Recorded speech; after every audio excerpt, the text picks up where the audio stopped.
Welcome to the Calm Mom Podcast, the show for ambitious women ready to get off the hot mess express.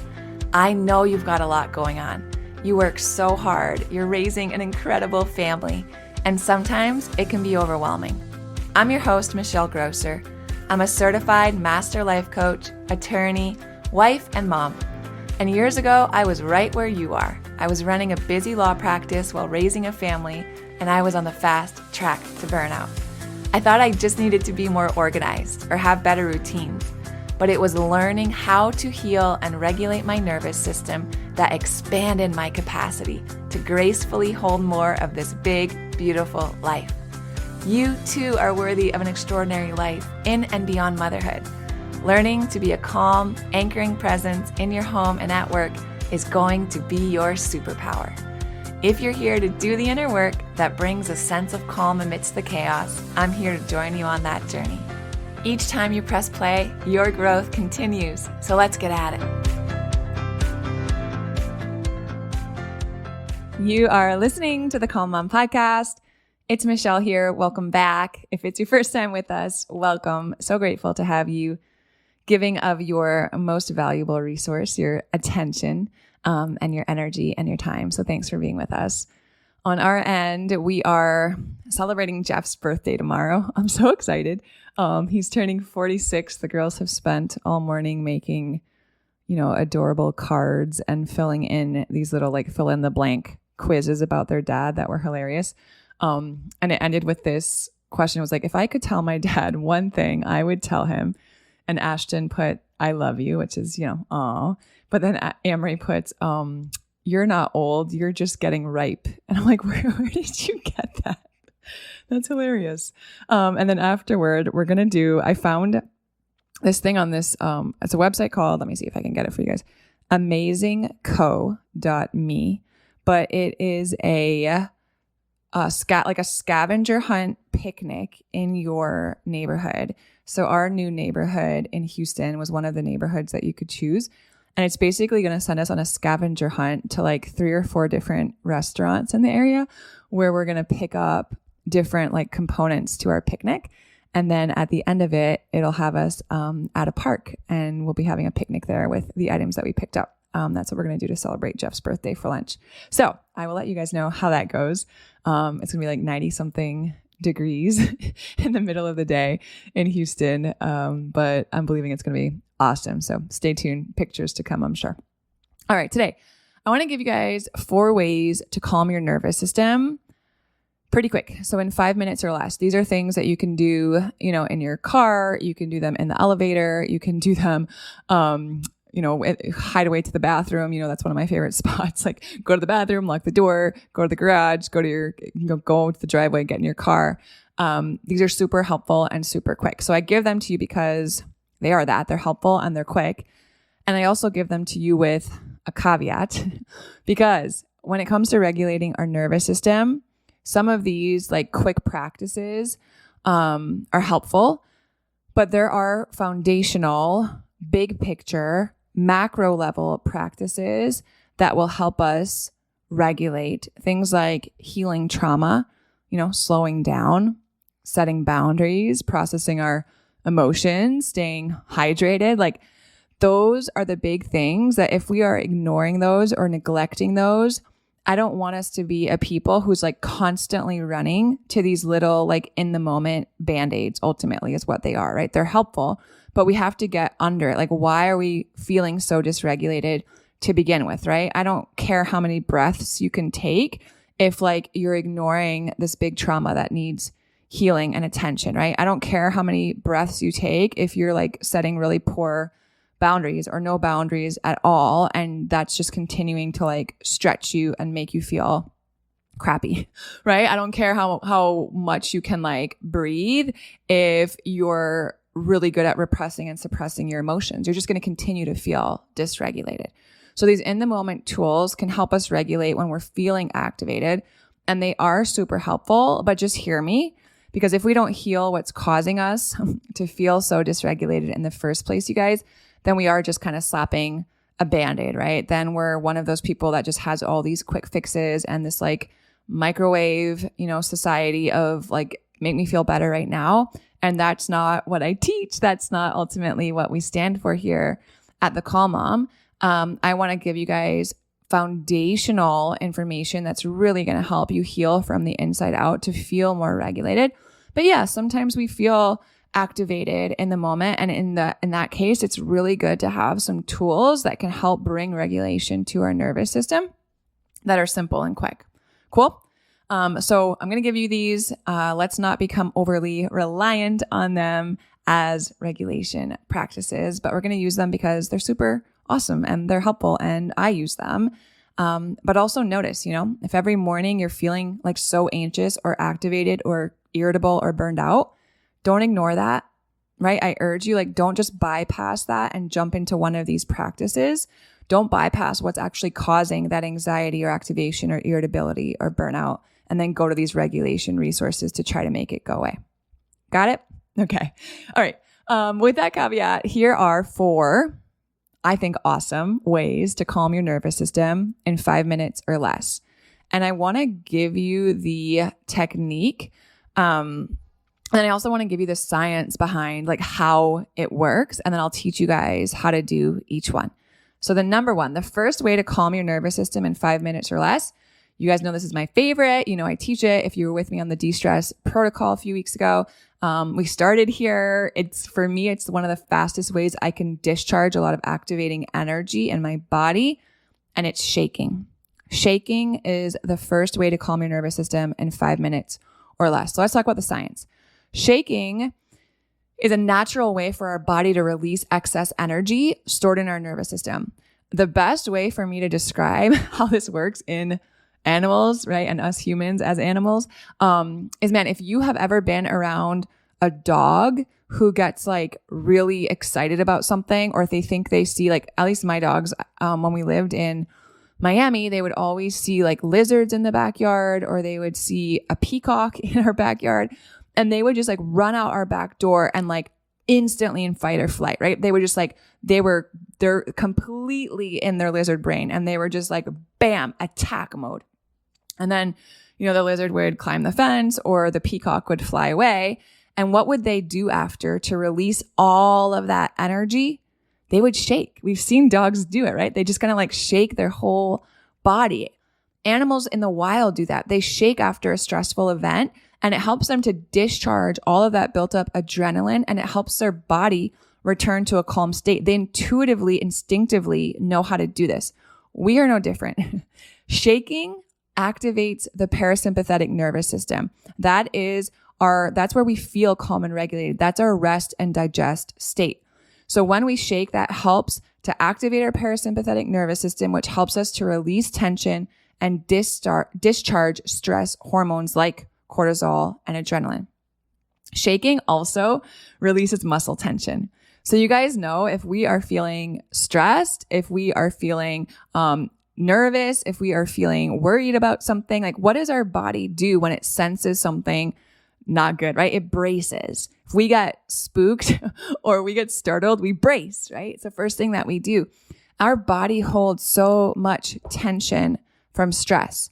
So if you're like me and you're constantly noticing tension in your jaw, right? In your tongue, in your neck, in your shoulders, in your back, that tension is released when we just shake out our body, shaking out our arms, shaking out our legs, right? All of that tension that accumulates during fight or flight is released when we shake, and it allows our body to kind of reset and return to balance.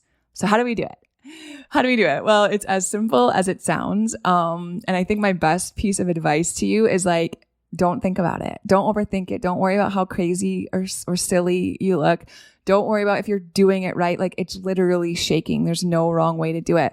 So find a place where you can move, stand up. I think it's easier standing, but I've done it sitting before when I'm driving too. And I just needed to move and just start to shake, gently start to shake your arms. You can hold your hands up kind of in a goalpost, and you can just shake like that, or you can keep your arms down and just shake them out.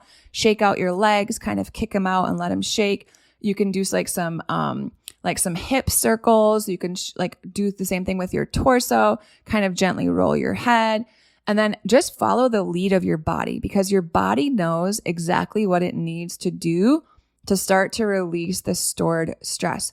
So if it feels like your body wants to gradually increase the intensity of the shaking, like let that happen. Shake your arms out really hard if it feels good. Obviously, like don't hurt yourself. Shake your legs out, right? Kick your legs out if that feels really good without straining, right?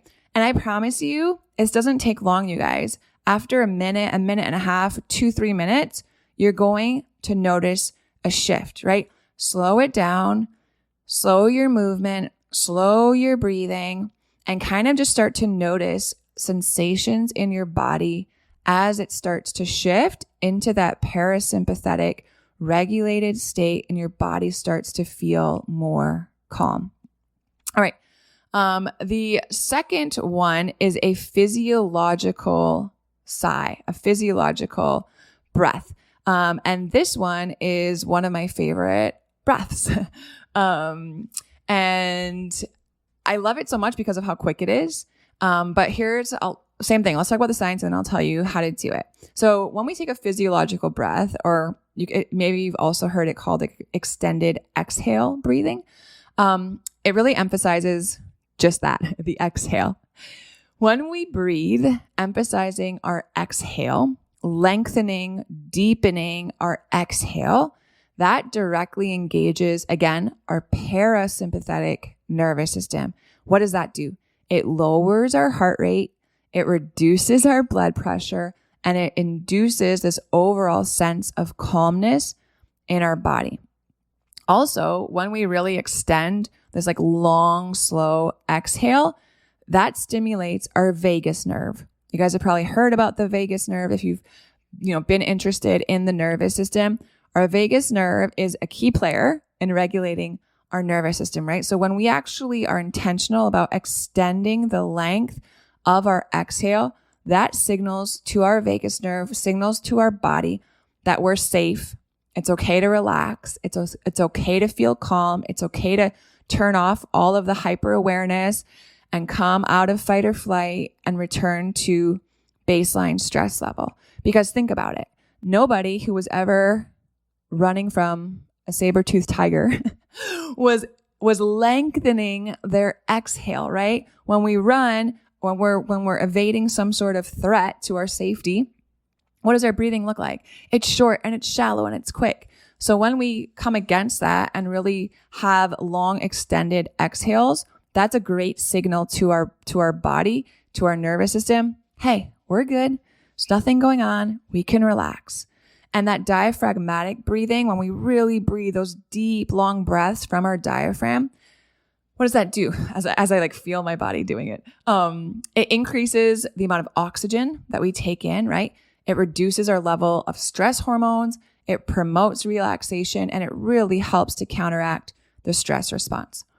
So with my favorite physiological breath that I love to teach, you guys have probably heard me do this before. It goes like this.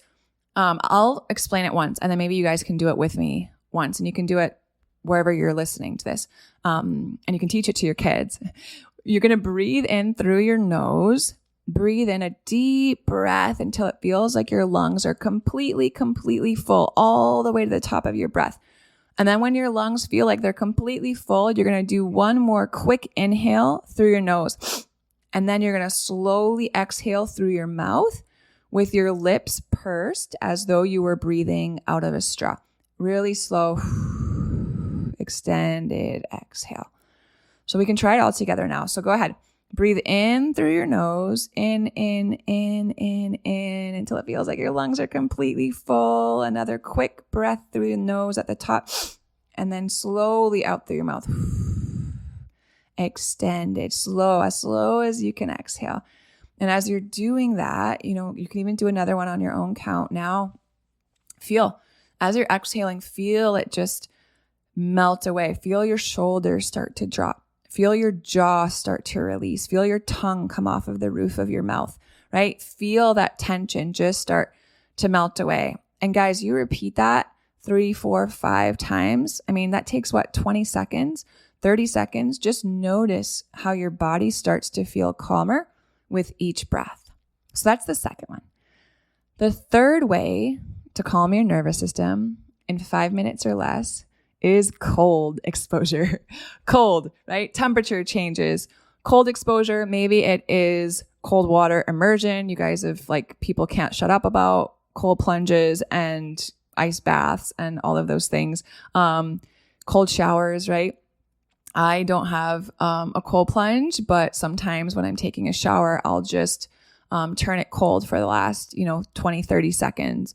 Or if I'm feeling myself really activated or really anxious, sometimes I'll just go fill a bowl with water and ice cubes from my freezer, and I'll just dunk my face in that. And that does such a wonder to help pull me out of it and help me feel better. Sometimes I'll just grab ice cubes and hold them in my hands or rub them on the inside of my wrists. Sometimes I'll just grab a bag of frozen vegetables out of the freezer, whatever I have, an ice pack, and hold it on the back of my neck. And that can help activate the vagus nerve and that parasympathetic nervous system, right? When we are immersed in cold, it triggers this kind of brief shock to the system, right? It's so cold that it shocks our system and it activates our vagus nerve. It activates our parasympathetic nervous system, and it helps our body return to that state of calm.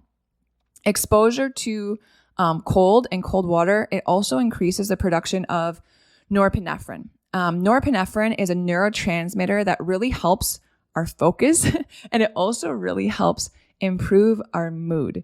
So if you are looking for something to kind of help boost your mood, reduce your anxiety and your stress, play around with this, right? What does it feel like to turn the water cold and stand under cold water for a few seconds before you get out of the shower? What does it look like when you're feeling really activated or really disconnected and procrastinating, low motivation, to go, dunk your face in some ice cold water a few times and then just notice what happens. So you can start there, I think. This one's a really simple one to put into practice. Maybe just start, tomorrow by finishing your regular shower with 30 seconds of cold water. And then you can gradually increase that duration over time. You don't need this big fancy $1,000, cold plunge in your backyard. If you have one, awesome. But if you're like most of us and you don't, you have a shower, and just increase that time until you can get 1 or 2 minutes of cold water exposure. And while you are exposing yourself to cold water, y'all, this isn't necessarily pleasant. Focus on your breathing. This is a great time to teach your body to take deep, slow breaths, right? You want to avoid your body's instinct to kind of keep your breaths really short and really quick, or hold your breath or kind of gasp because it feels so cold. So just kind of help yourself by focus on your breathing.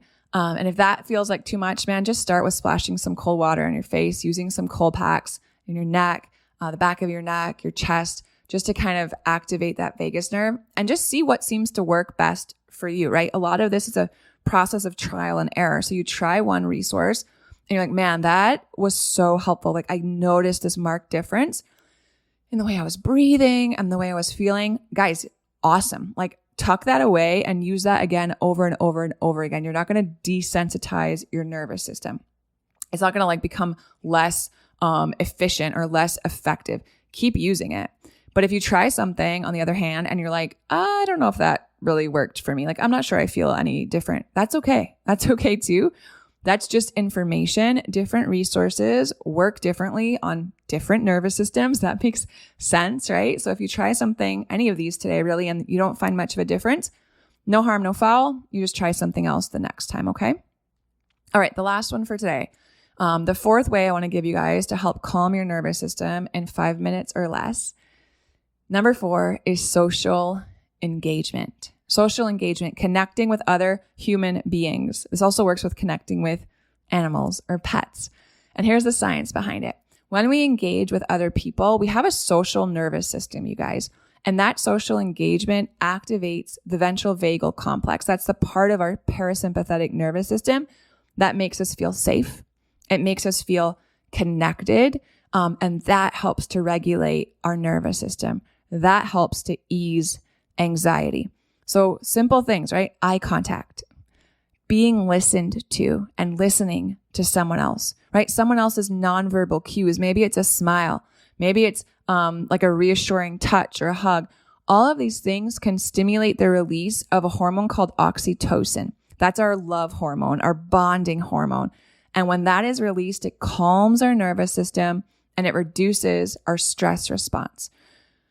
These positive social interactions, you guys, they also reduce our cortisol levels, and that makes us feel safe too, right? That also decreases our body's fight or flight response.